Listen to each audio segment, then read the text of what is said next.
On Tuesday, the Nukuwa Family and Youth Center had a grand opening in the town of Fort Macleod.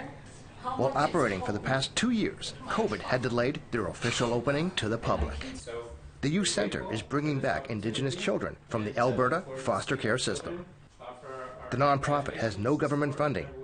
It is funded by First Nation authorities across Alberta who want to bring children from the care of the province to the care of this youth center. Karen English is the executive director. She says youth aged 12 to 17 who are here may have lost some of their culture while being in the care of non-Indigenous homes. She says the Nukuwa Family and Youth Centers immerses youth in Blackfoot, Cree, and other cultures. The difference between our group care facility and mainstream is that we're doing this from an Indigenous perspective, and it's indigenously led and run, and we derive all of our programming through our value systems of Indigenous people.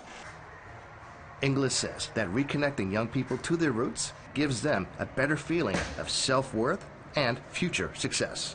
I believe that the kids in care, they need to be connected to who they are as Indigenous children. They need to understand their language. They need to understand their cultures, their ceremonies.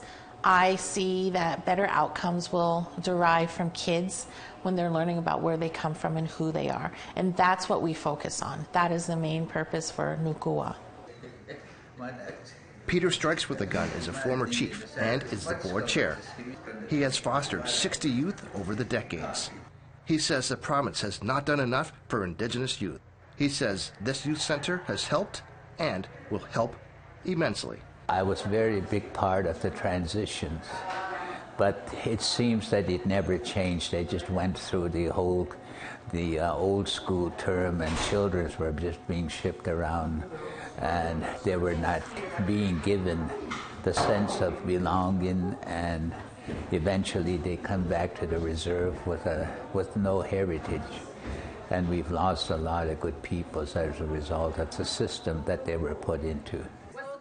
Inglis says that the young people who stay here are family, even after becoming adults. We've had some youth that have left, and a lot of them would call to come back home because they know this is their home. We always say this is your home. It's not like when you age out, we're done. You're always our relative. I'm always going to be your auntie or your grandmother or your mom. We're here. We're family. Chris Stewart, APTN National News, Fort Macleod, Alberta.